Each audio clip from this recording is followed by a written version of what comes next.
एक छोटे से गांव रामेश्वरम में एक गरीब लेकिन ईमानदार मुस्लिम परिवार में एक लड़का पैदा हुआ। नाम था अवुल पकीर जैनुल आबदीन अब्दुल कलाम। उसके पिता नाव चलाते थे और माँ घर के कामों से घर चलाने में मदद करती थीं।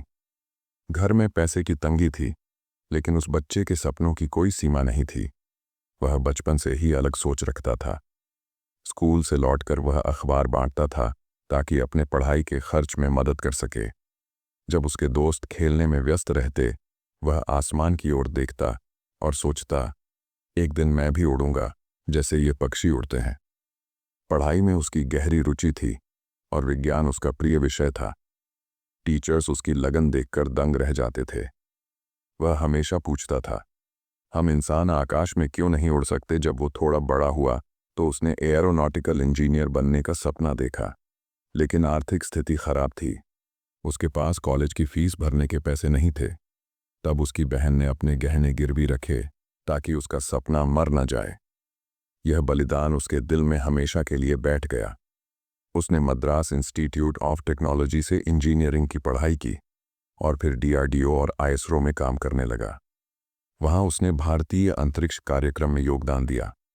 वो पहला भारतीय वैज्ञानिक बना जिसने स्वदेशी सैटेलाइट लॉन्च व्हीकल SLV-3 तैयार किया। इससे भारत ने रोहिणी नाम का सैटेलाइट अंतरिक्ष में भेजा। उस दिन भारत ने इतिहास रच दिया और अब्दुल कलाम को लोग मिसाइल मैन कहने लगे। अब्दुल कलाम ने केवल मिसाइलें नहीं बनाई, उन्होंने युवाओं के दिलों में सपने भी बोए। वे कहते थे, सपने वो नहीं होते जो हम नींद में देखते हैं, सपने वो होते हैं जो हमें नींद ही नहीं आने देते। वे युवाओं को प्रेरणा देते रहते थे कि कोई भी चीज़ असंभव नहीं है अगर आपके अंदर उसे पाने की सच्ची लगन हो। लेकिन दोस्तों, आगे देखने से पहले आप अब्दुल कलाम के लिए चैनल को सब्सक्राइब ज़रूर कर दें। उनका जीवन इतना सरल था कि जब वे राष्ट्रपति बने तब भी उन्होंने अपने रिश्तेदारों को कोई विशेष लाभ नहीं दिया। उन्होंने कभी लाल बत्ती वाली गाड़ी नहीं चलाई, कभी वीआईपी कल्चर को नहीं अपनाया। उन्होंने अपने राष्ट्रपति काल में सादा जीवन और उच्च विचारों की मिसाल पेश की। एक बार की बात है, राष्ट्रपति बनने के बाद वे एक स्कूल में भाषण देने गए। भाषण के बाद एक बच्चे ने उनसे पूछा, सर, आप इतने बड़े बन गए, क्या आपको डर नहीं लगता? कलाम ने मुस्कुराते हुए जवाब दिया, डर हमेशा रहेगा, लेकिन जब तुम अपने सपनों से प्रेम करोगे तो डर पीछे छूट जाएगा। उनका अंतिम समय भी प्रेरणादायक रहा। वे 27 जुलाई 2015 को शिलोंग में एक व्याख्यान दे रहे थे। भाषण के दौरान ही वे गिर पड़े और कुछ ही पलों में इस दुनिया से विदा ले ली। लेकिन उन्होंने जिस क्षण आखिरी सांस ली, उस वक्त भी वे छात्रों को पढ़ा रहे थे।